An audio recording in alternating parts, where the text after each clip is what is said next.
Yeah, we've been riding for hours and hours. We'll be stopping pretty soon now, children. Yeah, it'll be another camp like that place we stopped last summer when we worked in the cannery.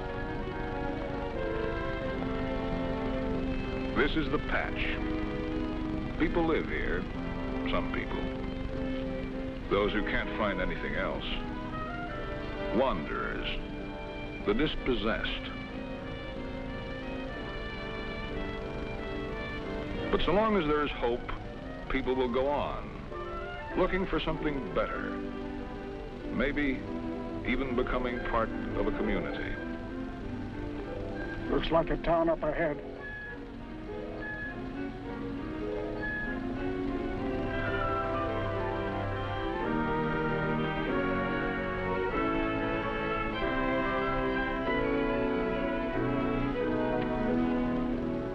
This is Fairview, an American town. Our town, perhaps your town, neighborly and friendly to visitors. We've got so many things to offer. Comfort, health, freedom, fine school, fine churches. We think Fairview is one of the best towns in this part of the country. Good stores, up to the minute. Real progressive businessmen, and plenty of civic spirit. Yes, we've got leadership. Take Ken Keeler, our leading lawyer. A good citizen, good churchman. Kind of fellow we look to when we're in trouble or have a community problem. Oh, hello, Monty. Good morning, Ken. Say, what's this about sticking those Patchtown kids into the Fairview school? That's true. I've just been talking to the state education department. But they can't do this to us. That's what you think. Look up the law. We're the nearest school. It'll ruin our school, Ken. It'd ruin Fairview. The town won't stand for it. Boy, are we going to have some hot meeting of the community council tonight. Good. Maybe we can stir up something. Doc Miles says that Patchtown would be a menace to health, but I don't know whether we can make it stick. There are a lot of angles to this, Monty. I only see one. Stop it. The Patch people have some rights. Sure, they've got a right to hit the road and get out of here. I'm going over to see Colonel Garnett right now and start pulling some wires. I'll see you, Ken. So long, Monty. So long. This looks like a real nice town. Let's stop here, Ma. Let's have a home. Don't you know we're pea pickers? We don't have a home. You stop that, Arla. Baker, stop, Ma. Must be lovely people here. Hello, Bill. Oh, hi there, Ken. You know, this is getting to be quite a street. Yeah, this town is growing. That new road's sure helping. You bet. What we're getting now are some people who want to spend some money.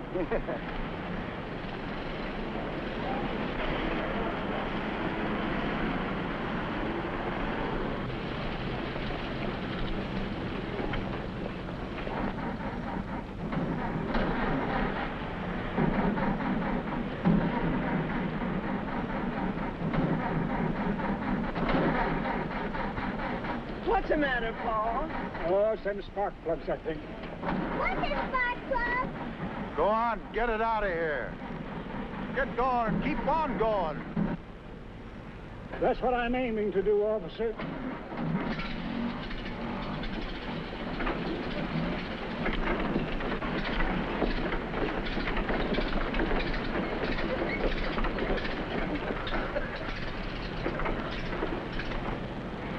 These migrants are driving me cuckoo. Yeah, they're getting to be quite a problem.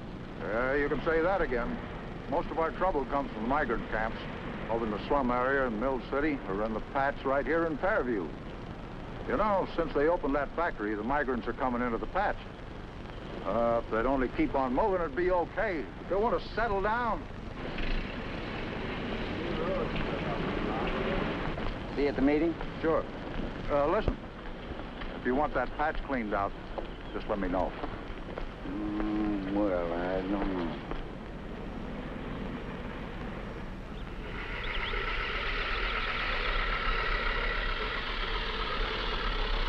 Put your back into it, Ned.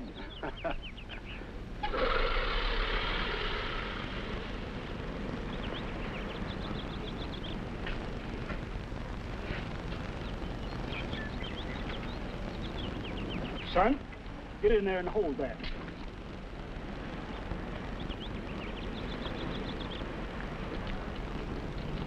Twister, run the other way.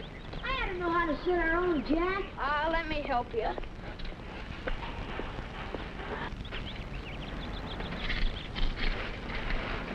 Try it now. You got it real good. Oh, hello, Dad. Hello, Kenny. Having trouble? These tires don't last forever. We all have our troubles, I guess. My car's laid up entirely now. Is that so? Passing through. No, I guess so. I just wondered how you happened to break down here. It's a little off the usual track. Public street, ain't it? Oh, well, I didn't mean... Well, is there anything we can do to help? Not asking for help. Well, now, the car is a little warm. We could use a little water, mister. Water? We got 1,000,000 gallons of it. Oh, yes, all you want. Kenny, help us. Thank you. Nathaniel, get the bucket.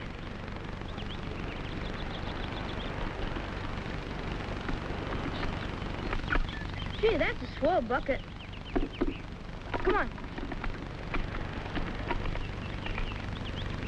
Mighty pretty place you got here, mister. Well, we kind of like it. We had a home once. Same color. But a little smaller, Ma. Remember? We're mighty thankful to you, mister. Oh, what for? We haven't done anything. Ain't everybody so nice to strangers? We're supposed to treat everybody like ourselves. Not many folks heed it. Well, I guess that's because people... You've treated us real kind, and we appreciate it. Oh, that's all right.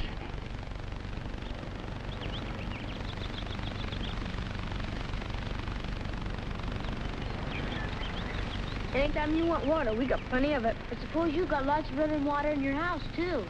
Sure, haven't you? Well, we don't have a house. We live in a tent mostly. A tent? Yeah. Gosh, I'd like that. And sometimes we don't even have that. You mean sleep out under the stars? Golly, I went camping with the Scouts last summer, and we slept out. Oh, it's great. Yeah, well, it's all right, but I hate to get rained on at night. Hey, can you play ball? I play a little. We got a team, the Redskins, and we need a shortstop. You want to play? I don't know. I couldn't. Why not? Well, we don't live here. Where do you live?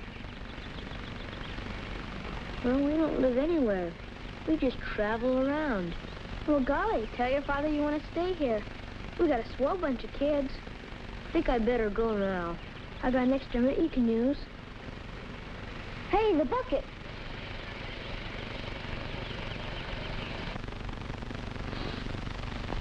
What's cooking? Meat pie? Mm. Do you want to start the coffee? Yeah. Water's already in. Stop it, Ken. You know what you'd say to the children.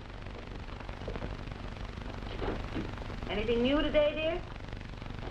Nothing except they're going to assign the Patch kids to the Fairview school. Town's up in arms about it. We're going to take it up at the meeting tonight. I hope the town doesn't do anything to hurt those poor people in the patch. No. It's a question of protecting our own interests. How soon do we eat? In a few minutes. Kenny's around somewhere, and Malcolm will be home soon. I suppose Sally will get home eventually. Of course, this is her afternoon at the settlement house. She'll be home soon. For Pete's sake, I wish she'd get around to meals. She's always off on some project to save the world. She takes the world seriously. I hope the world appreciates it. Ken, you know that young church group of hers has a real concern about social problems. Maybe so, but these young people should learn to be practical. I wish Malcolm had half her feeling for the rights of others. Malcolm's all right. He's just at that age when a young buck thinks he knows it all. He'll be more human as he gets older, I hope. Hello, everybody. Hi, honey. Dinner ready? Getting it ready now, dear. You look all tuckered out. You know about the community meeting tonight, dear. Oh, sure, Mom. I'm representing the youth group. We want to get Fairview to do something for the people of the patch. Did you know they're definitely going to put the Patchtown children into our school? Yeah? Over my dead body. Oh, don't tell me the poor dear Fairview children are going to be exposed to any unrefined influence. Now, that's more foolish talk. You don't seem to know what this means. Overcrowding, dirt, impetigo, and lice. People are very upset about this. I suppose you mean people like Colonel Gardner. I certainly do. You're always so concerned about what the right people say. But what's wrong with the right people? The so-called right people are usually wrong. Wrong and selfish and mean. And you know it. I don't like the attitude of some people any better than you do, Sally. All I ask is that you behave like a proper member of this community. Oh, no. Not that.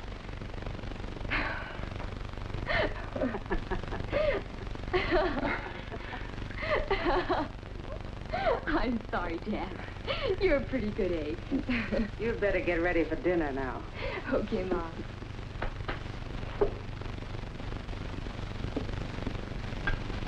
For the love of Mike, what goes on around here anyhow? Are you ready for dinner, Malcolm? What was that junkie that pulled away from the front of our house? Some people had a flat tire. Well, why do they have to pick our house? And what are people like that doing around here anyhow? I'm sure I don't know. It was embarrassing. Lolly Mitchell drove me home in a convertible, and she said, "Who's that, your uncle or something?" And there was Kenny waving goodbye to him. I'd like to give him a kick in the pants. I'd like to give you one. Now, that's enough. Kenny, Sally, you sit down. Now bring dinner.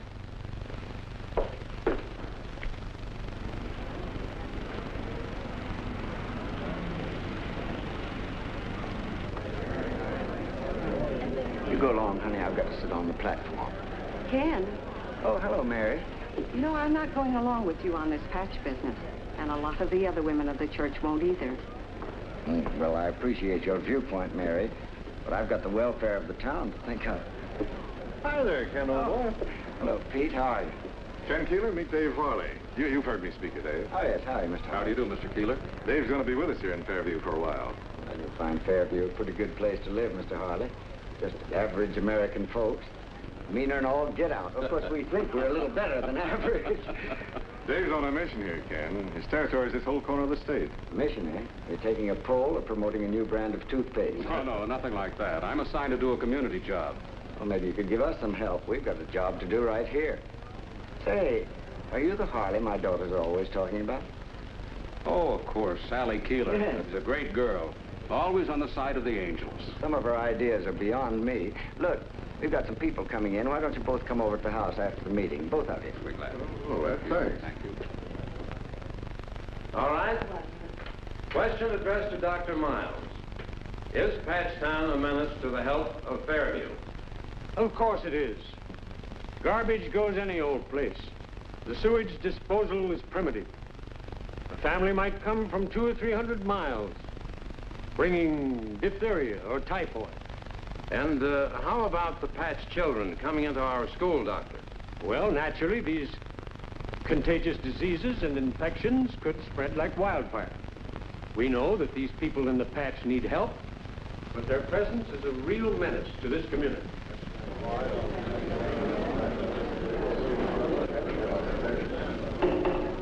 Matty Gare. The doctor has given us fair warning. I'm sorry for these people, but it's the children of Fairview we have to think of. I think we should pass this resolution. Mrs. Lyons. These children would badly overcrowd our school and increase the class load of every teacher at least 25%, and seriously impair efficiency. All right, thank you, Mrs. Lyons. Yes, Sally. Miss Keeler? Couldn't we hire more teachers? That would cost money and increase taxes. Besides, we don't have room. We'd have to build an addition. And I guess you all know what building costs.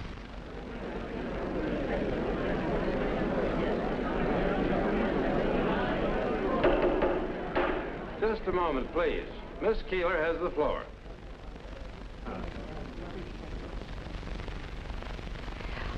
I represent the church youth group. You know as well as I do that half the kids in the patch don't get to school. We feel they don't have a decent chance. We want to let them in our school, even if it does cost us something. I think it's terrible what we're doing. It's unfair and it's very unchristian.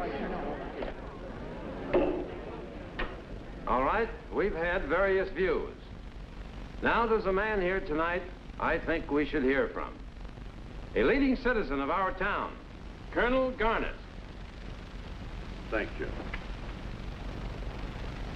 These are noble sentiments this young person just expressed. But I think we should take a more practical view. We built up something fine here in Fairview. Something I'm sure we all want to keep. I have, shall we say, a vision. That ugly, blighted area we call the patch. I see it gone, erased, and in its place a lovely park with beautiful trees and flowers and grass, where mothers can bring their babies, where the children of Fairview can play. What would Colonel Garnett do with the people of the patch? Oh, why, I'm sure they could find a better place. No, I think we should resist this plan to demoralize our schools. Mr. Chairman, I call for a vote on this question. All right, I'll read the resolution. Resolved, that since it would be injurious to the best interest of this community to admit non-resident children to our school, and since there are certain aspects to this problem of a health and moral nature that we deplore, we instruct our attorney, Ken Keeler, to take all necessary steps to alleviate this threat to our welfare. Mr. Chairman, I'd like to amend the resolution to instruct Mr. Keeler to investigate the entire situation thoroughly before acting. I accept it, providing Ken reports back to us in 2 weeks with a specific plan. All right, all in favor, say aye. Aye. All opposed? No. The motion is carried. All right, folks, back again 2 weeks from tonight. The meeting is adjourned.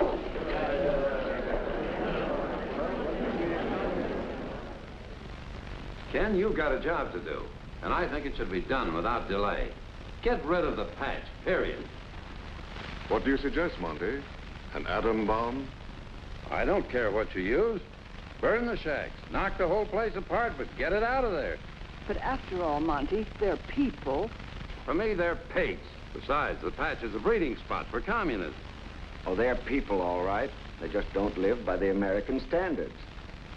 What do you call the American standard, Dad? Well, to live decently, to observe the ordinary laws of sanitation, and to have some self-respect. Anybody can do that who really wants to. I think you're right. If they didn't like it, they wouldn't live that way. Why, do you think they like being miserable and sick and hungry? I came here as a boy from Germany, an immigrant. I had nothing, just the clothes I wore. I worked hard, I saved my money. Now I've built up a little business in Fairview. But didn't you have the will to succeed, Matty? And a belief in yourself? You might even say a faith. Yes, that's the American dream. Anybody can build a decent life for himself who works hard, believes in himself, and does the right thing. I came of a poor family, too. We struggled and worked for something better.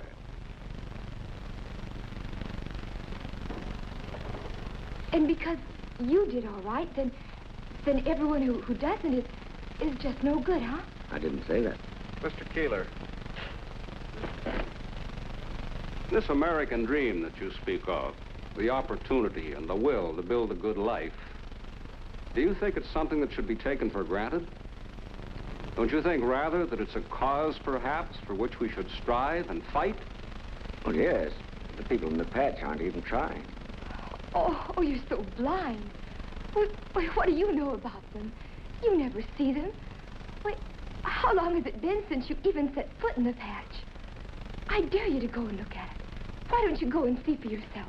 Now, Sally. Why, everyone that's a real success is an American to you. And everybody else is just nothing. Listen, America is a free country. Oh, I'm so sick of your speeches about America. How great it is and how free it is. What about the millions of people who are poor and hungry and sick? What do they know about your American dream? Nothing, and neither do you. What are you doing for them? What are any of you doing for them? Nothing. You sneer at them and you call them pigs. Oh, you think you're so superior, all of you. You go to church and you sing your hymns and you congratulate yourselves on being such wonderful Christians, such real Americans. Well, your dream is a fraud. It's hypocrisy. And so is your Christianity.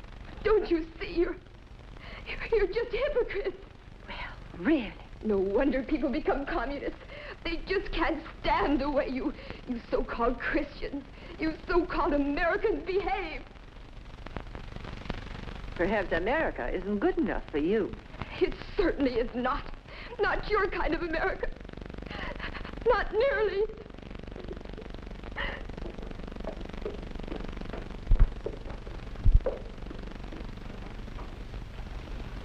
Monty, I think we'd better go home. Come on, Matthew. Good night. Good night. Good night, Ken. Good night. Good night. Night. Now, don't take this too seriously. By the way, I may need a little help from you. You see, my job is to try to keep this American dream alive.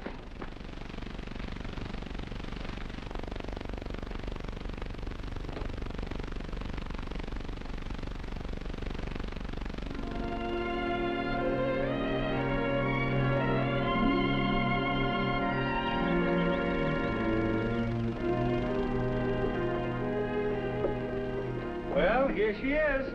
Ain't much of a house. I think it's a nice house. I think it's a real nice house, too. You do? Yeah. Well, you're welcome to it for a time anyhow. Can't say for how long. She's got a pretty fair roof on her, but the timber's no good. You're moving in at your own risk, you know. Yes, that's all right. The kids from my church had a spook party up here last week. I don't know how anybody would want to live in it. I really should tear it down. Sir, how much would a house like this cost with a little piece of land? Ain't for sale. I'd make myself mighty unpopular if I sold to you folks.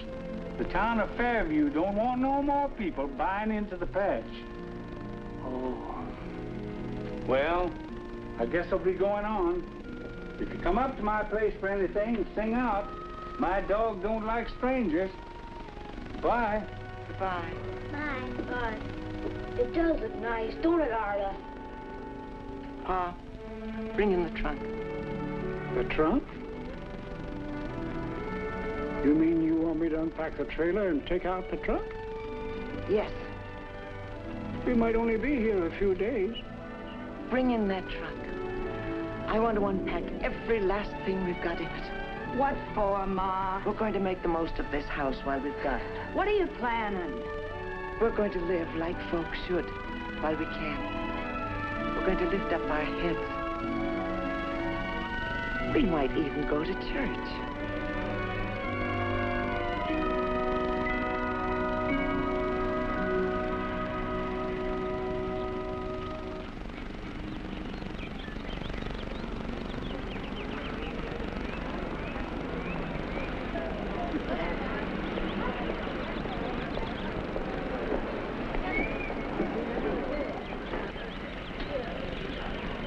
Good morning, Ken.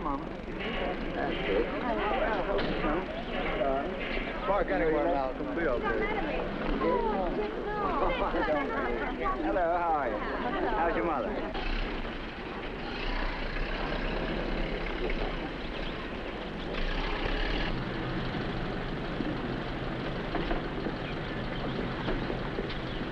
Gee, Mom, look at all the pretty ladies.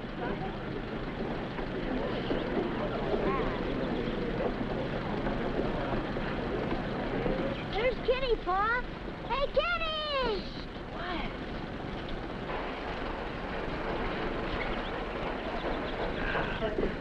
morning, Ken. Hi, Monty. Alice? Good morning, Monty. Well, Sally, I am glad to see you. I was afraid you had given us up as a bad lot.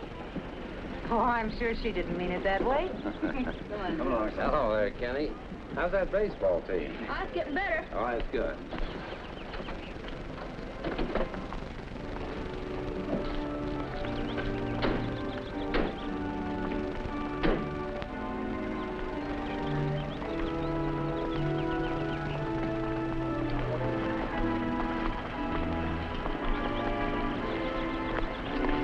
Ma, do you really think we ought to go? It's a church, Darla. Everybody's welcome.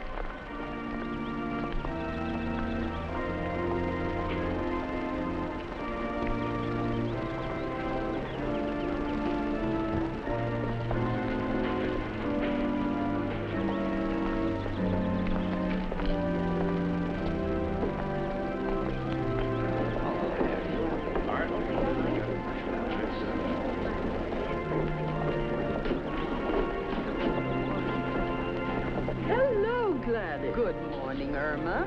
How are you? Good morning. How are you? Would you like to sit with us? Love to, dear. Wonderful. I think we ought to go in. Good morning, folks. Just in time. I think the service is about to start. Come on, Pa, let's go in.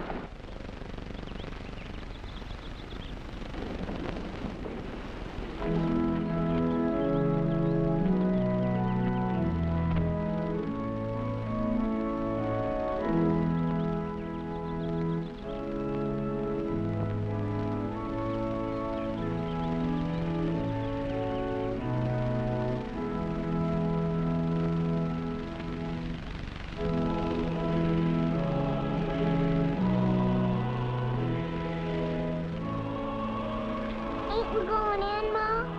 I don't know. We better go home, Ma. I guess all the seats are took. Ain't that music pretty? Come on, Ma, let's go home. Well, if we ain't going in, we might as well go home.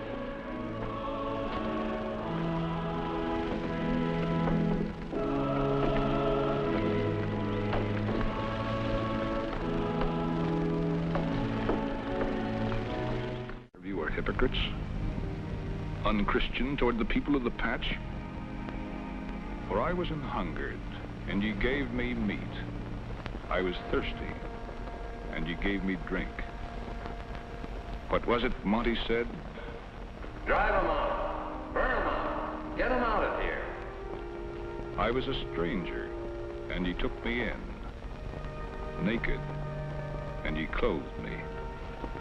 These are noble sentiments, but I think we should take a more practical view. I was sick, and ye visited me. In prison, and ye came unto me.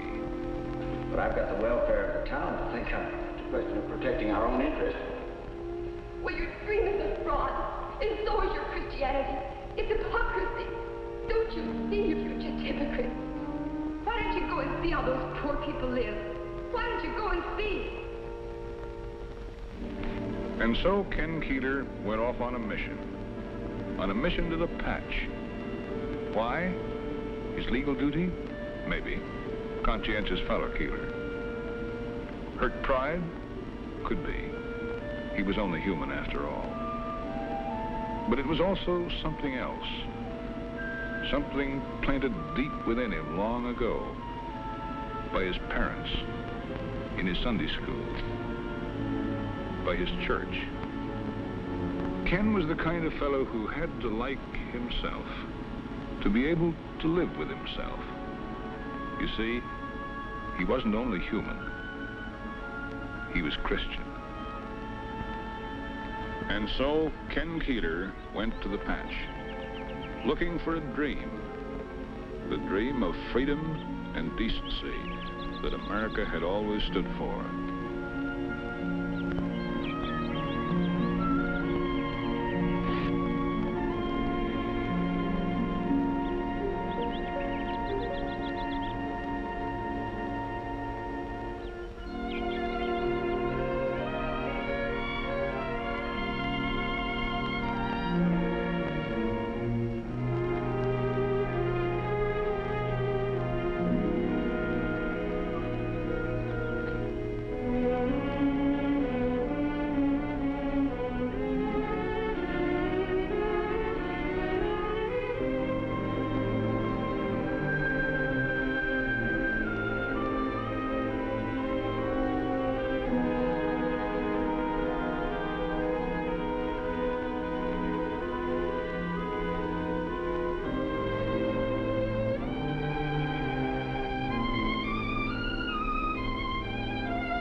Well, hello, Harley. What are you doing down here? Now, this is a likely place to find me, Ken. Nice of you to come. I knew you wouldn't pass judgment on Patchtown without coming down to see for yourself. Well, what do you think of it? All I can see is a wound. Yes. And the problem isn't what to do with the patch, but what to do about the wound behind it. I don't get you. Well, Ken, we're all in this. You and I and the whole country. The patch is only one manifestation of the national sickness. I'd like to show you the bigger picture. Well, I don't know. Ah, come on. All right.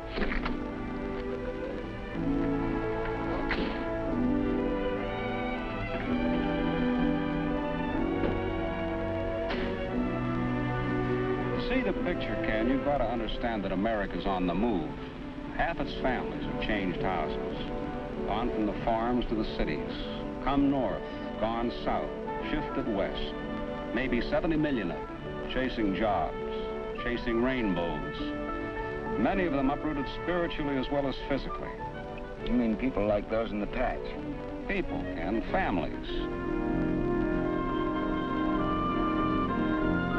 This is bigger than the days of the pioneers when they pushed westward, ever westward, searching for something better, beyond the horizon. And now here it is again, the 20th century, and people moving, restless, searching, pressing toward the unknown.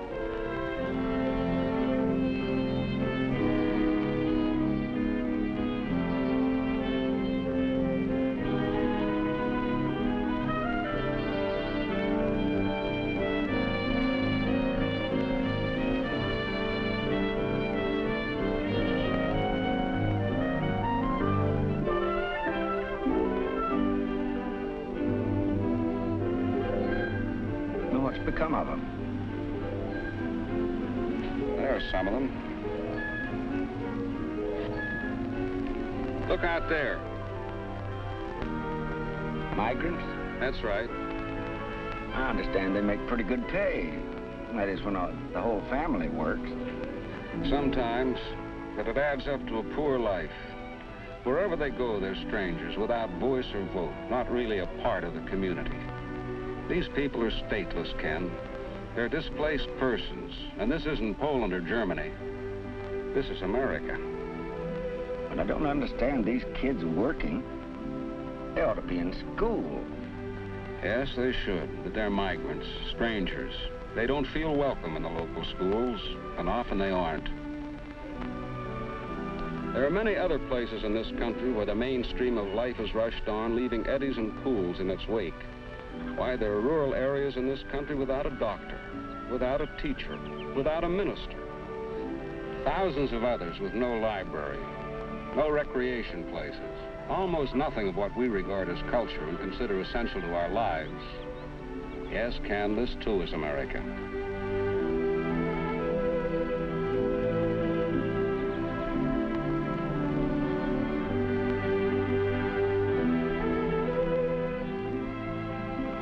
To the America I knew. What's happened to the dream? The dream? The dream is dying, Ken, because we're losing that which gave it life. Dying not only in migrant camps and patch towns.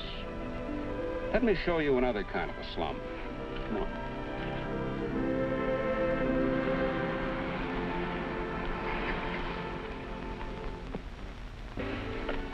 Look at this.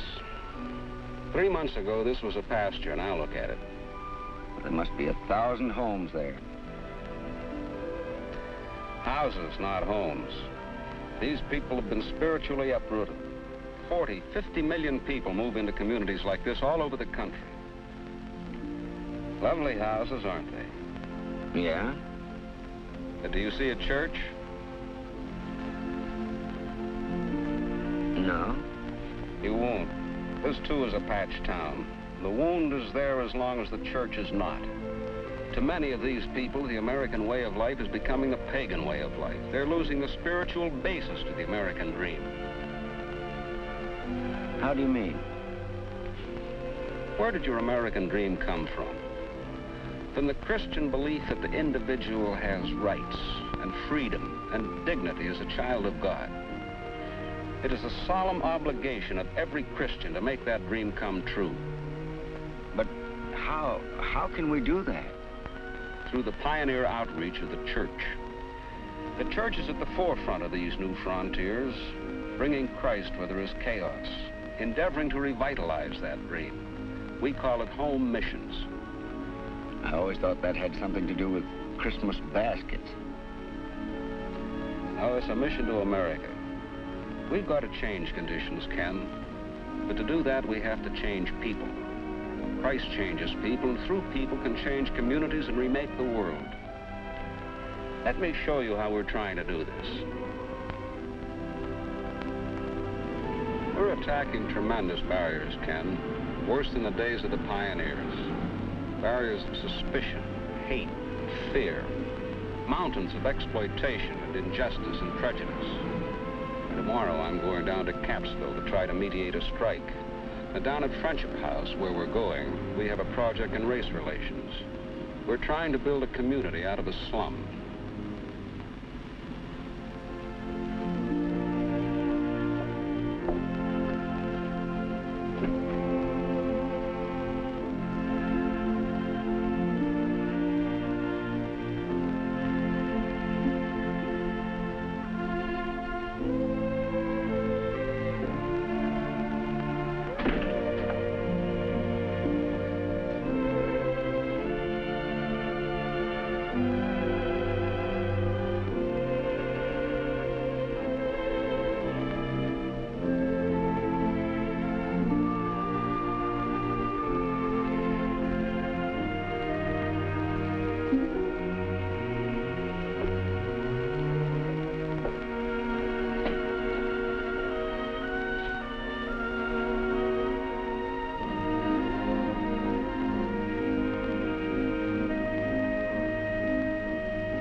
No, Diane. Now try it this way.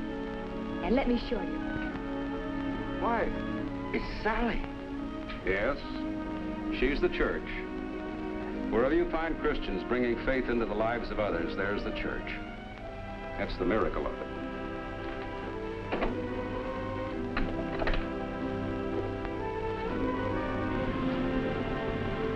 Let me tell you of another miracle. In another place where there were 1,000 houses without a church. That is, without a church building. You see, there were people who carried the seed of the church within them. First, they gathered in barns to worship. Then went from door to door asking for help to build a church with their own hands. That seed within them would not be contained. It grew out of a barn. Grew into one of the most magnificent churches you've ever seen. That's what we call church extension. And it's a name that means a dynamic Christianity, extending itself to meet the needs of our time. Christianity rising to meet its challenge. But unfortunately, such miracles are few. Most of the 70 million souls on the move in America have lost their church in transit, lost their moorings, lost the substance of the American dream.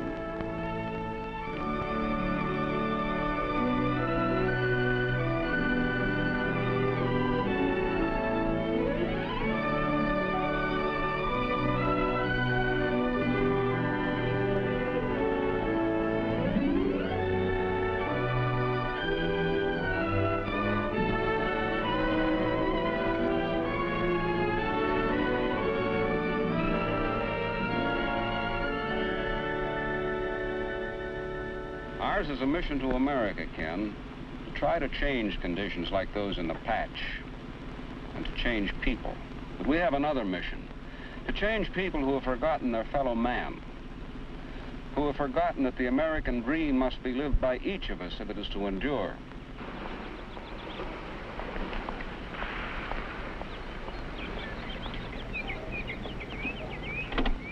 Well, I guess we're at your house.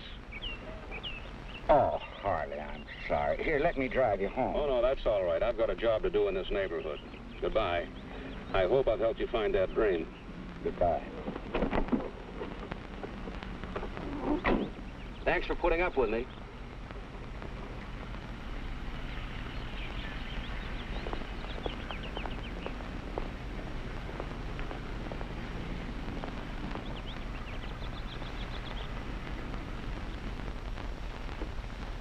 hurry up.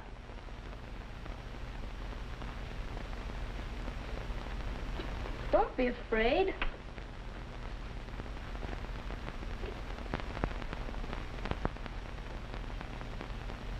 Gee, what a keen bat. That for me? Oh, no, you don't.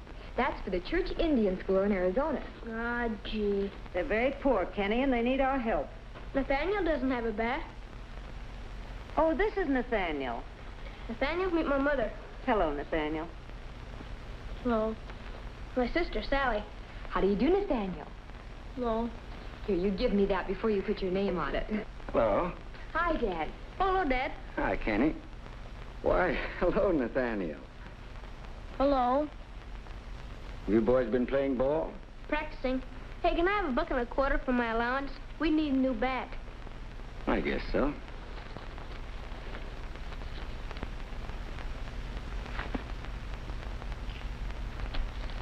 How are your folks, Nathaniel? Did they find a place to stay? They're in that cabin back of Rita's place at the edge of the patch. Why, that place isn't fit. We've got a real nice house. Well, that's fine. The roof don't hardly leak at all. Doesn't Nathaniel say the most comical things sometimes? Where do you go to school, Nathaniel? Us kids don't get to school much. You're going to Fairview School. That's where you're going. Oh, no. They don't want me in no school. But you're going to join my Sunday school class, aren't you, Nathaniel? Oh, no. No, I couldn't. Oh, I wish you would. You'd be very welcome.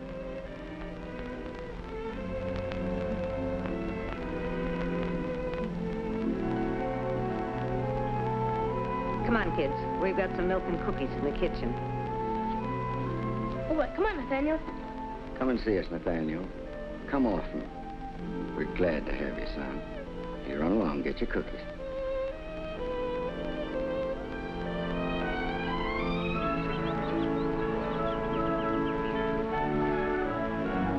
Boy, feel that grip.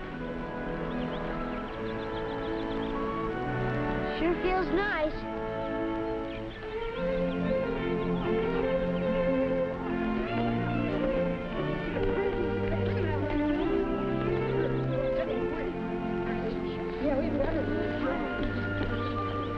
Hi, Kenny. Hi, Kitty. Hi. This is Nathaniel. He's going to be on our team. Who says so? Why, Tom, we only got 8.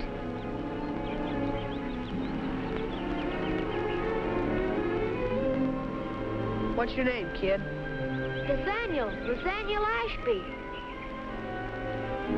Where do you live? He lives in a house. Where do you suppose? I live in a house. Yes, I do. Wise guy, huh? Oh, no. He's a nice guy. He's my friend. What'd you say his name was? Ashkin? Ashkin. Don't you call me that. Suppose he does. What'll you do? That's not my name. My name's Nathaniel. Nathaniel. Nathaniel.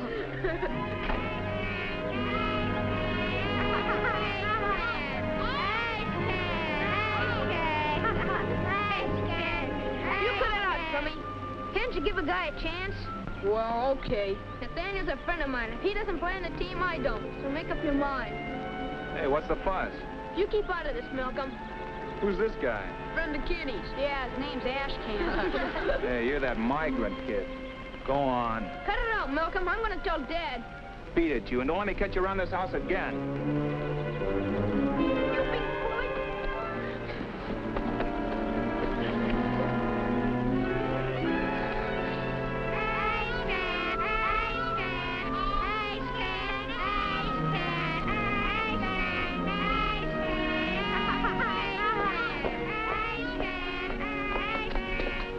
What's the trouble? I don't know. What is it, Kenny? Dad, Nathaniel was here, and the kids there are so mean to him. And they called him names. And then Malcolm came, and he chased Nathaniel away. Oh, I hate Malcolm. Where's Malcolm now? There he is. Hi, Mal. Hi, honey. Slide over. Malcolm? Yes, Dad? Come here. Okay. Just a minute, I'll be back. Yes, Dad? Get in the house. But, Dad, Margie's waiting for me. Get in that house.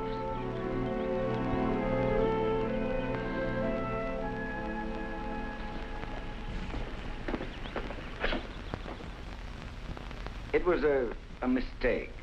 The boy's welcome at our house. I told him so. What I say goes in that house. We haven't been able to do what we should for Nathaniel, but he's a good boy. Of course he is. Oh, we know this. We like Nathaniel. Kenny thinks the world of him. Oh, we're so ashamed. I wouldn't take it so hard, miss. Perhaps it was all for the best. I'd like to know how you figure that. We have to endure a lot of things in this world. We have to learn to face hardships. I didn't know until Nathaniel told me that you were living in a place like this. We like it real well here. We only hope we can stay. You mean you want to stay here? It's the best home we've had in quite a spell. Folks would only leave us alone. What do you mean? Well, there's talk of folks coming down from Fairview to burn us out. Oh, I don't think anybody... Be just like them. You see, Mr. Keeler, we'd like to settle down and become one of the community. If Pop could only get a steady job. Oh, it's so rotten. It's so unfair. What are you talking about, miss? Oh, you folks needing so much and Fairview doing nothing about it or worse. It's this way all over America. Why, it must be. It almost makes me ashamed of being an American. Now, Sally. I won't let you talk like that, miss, about America.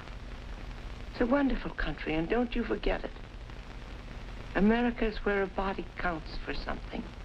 Every one of us, no matter how humble.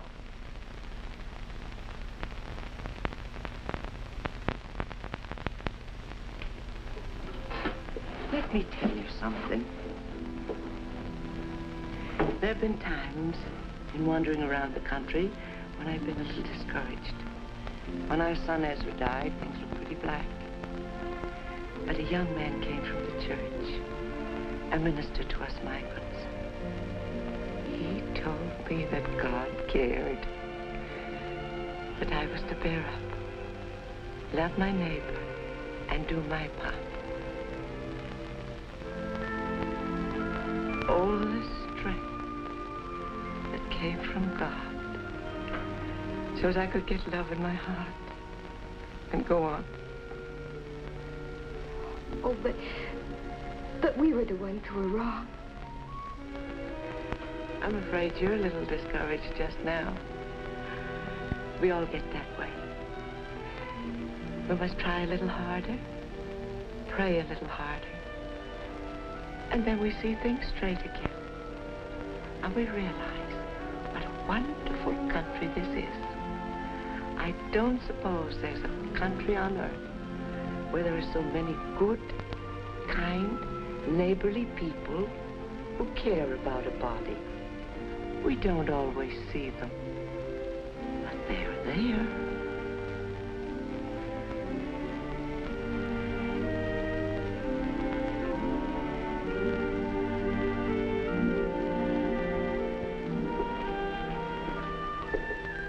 I want to help. I want to give you a check. You can't take no check, Mr. Keeler. We haven't earned it. I'm not taking charity, thank you. Oh, I didn't mean it like that. We're Americans, Mr. Keeler. Christians. We're going to stand on our own 2 feet.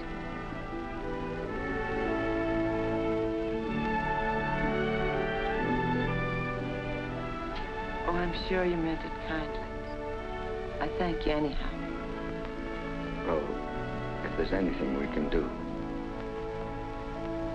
Yes, there is something you can do, Mr. Keeler. Down here in the patch, folks feel pretty bad about Fairview people. Think you're against us. We're holding services down here Sunday afternoon. If you could come down and worship with us, they'd get to know you and know there are good people in Fairview, Christian people.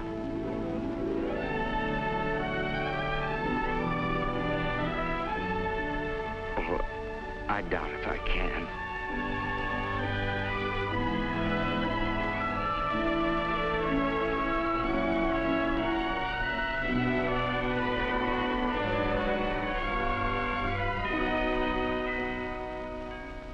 Now, friends, we're gathered together to worship Jesus, as other people gather in his name all over the world and have for 20 centuries. This is the fellowship of Christians in the worship of God. I'm very happy to be here with you. I hope you'll have services every Sunday. You're very welcome. Thank you. And now we have a little surprise for you. Someone who doesn't live in the patch.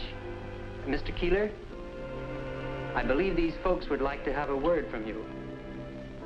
Mr. Keeler belongs to a fine church in Fairview and has been good enough to come to worship in our church today. Do you have some message to bring us from your church, from your community?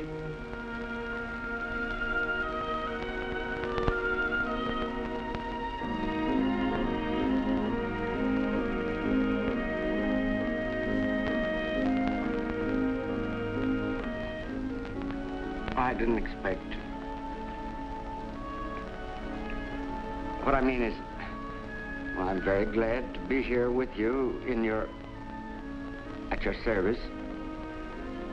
Because, well, after all, we are neighbors. Neighbors.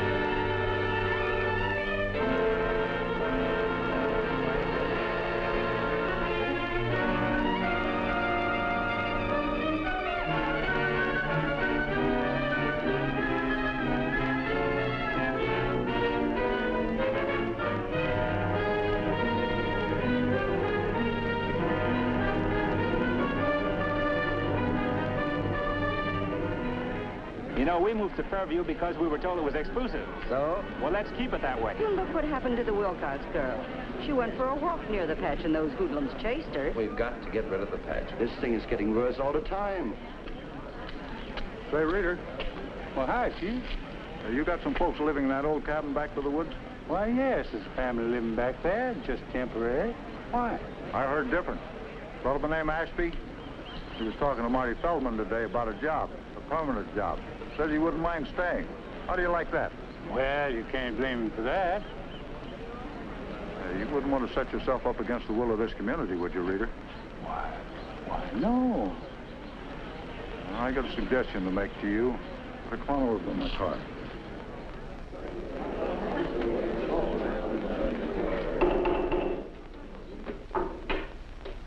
We're gathered here tonight to hear a report from our good friend, Ken Keeler. A report dealing with a menace that threatens all of us. I know that we have selected the right man to handle this, and I'm sure that he will come up with a solution that we'll all approve. My friend and yours, Ken Keeler. Thank you.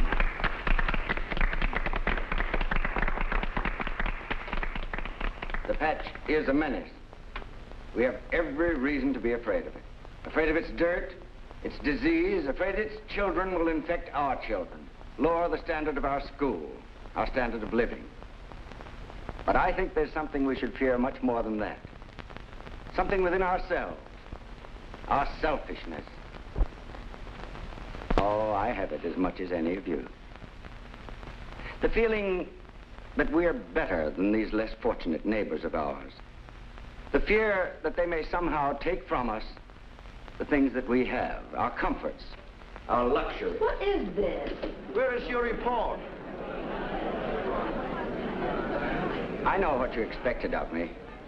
You wanted me to wall off the patch, its people, and all people like that, with a wall so high that we people of Fairview could feel safe.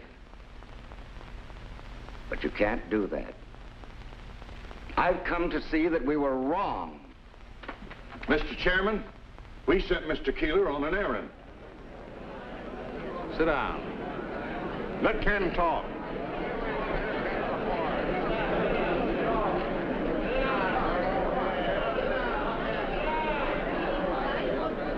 I told some of you a week ago that the people of the patch had forgotten the American dream. And in a way, I was right. Many of them have. But I tell you now that unless we help them find that dream again, with its promise of freedom, of dignity for all men, we're in great danger of losing it ourselves. I was afraid it was gone, and I started out to find it. And I found it in places you'd least expect. In the slums, in the heart of a migrant woman, in the eyes of a forlorn child. And what was it that was keeping it alive? It was the Spirit of Christ working in the hearts of men through the outreach of the church. I thought I had faith, but I found a family in the patch that put my faith to shame.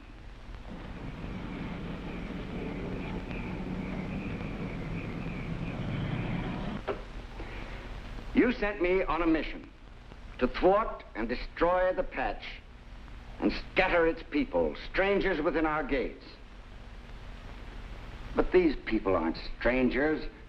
They're our neighbors, our brothers. Instead of building walls against them, we've got to enlarge the circle of Fairview and let them in. Now, I know that this involves much more than just making a decision. It means specific problems that have got to be solved. Problems of housing, of sanitation, and of health. I have here a plan of action, which I submit to you.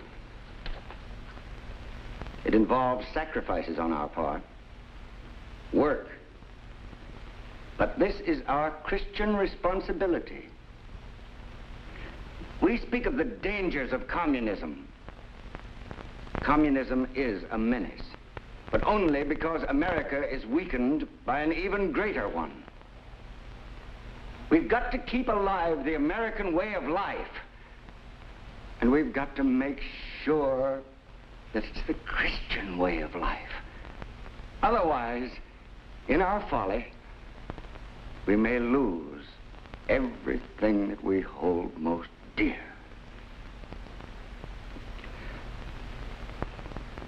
That's all I've got to say.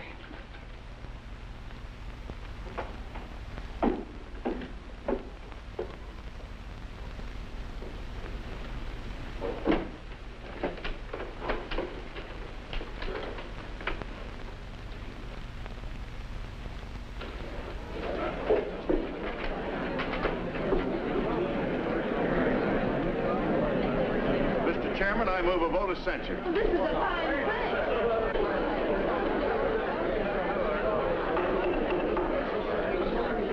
The meeting is adjourned. Dad! Oh, Dad, I am so proud of you. Say, you could have knocked me over with a feather.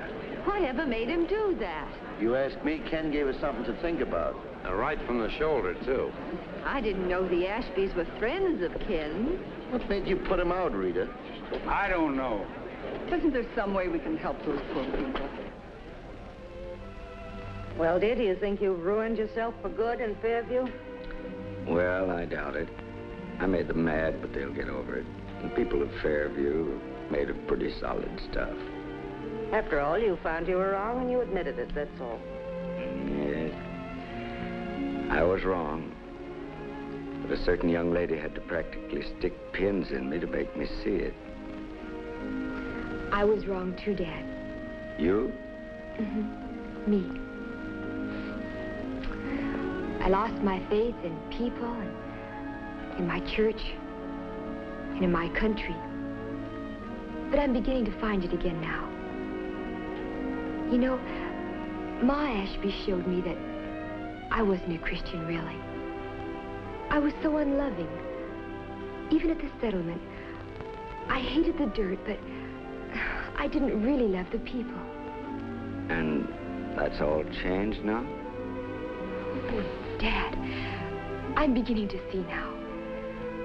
There's a big job to be done in America.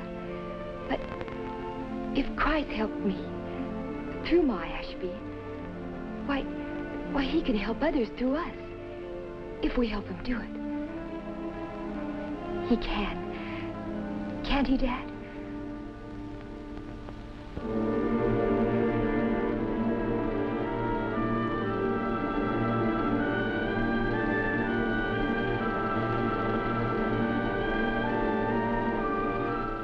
Ma, why did Mr. Reader make us leave? Because we're migrants. Don't you know that yet? I don't know why he told us we'd have to go. I don't think he really wanted to. Mr. Reader had a real nice horse. I patted its nose. It was so soft, wasn't it, Nathaniel? Wish I could see Kenny again. That's what I wished. It was a nice house, and we enjoyed it while we had it. We must be thankful to the Lord for giving us shelter and letting us know such lovely people.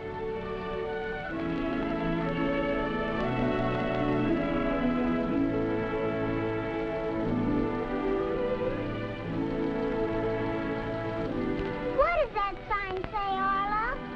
You are leaving Fairview, a friendly town. Thank you, come again. Where are we going now, Ma? Well, I don't know, child. Maybe we'll find some place where we can build a better life for ourselves. We'll find something somewhere. The Lord is my shepherd. I shall not want. He maketh me to lie down in green pastures. He leadeth me beside the still waters. He restoreth my soul. He leadeth me in the path of righteousness for his name's sake. Yea, though I walk in the valley of the shadow of death, I shall fear no evil, for thou art with me. Thy rod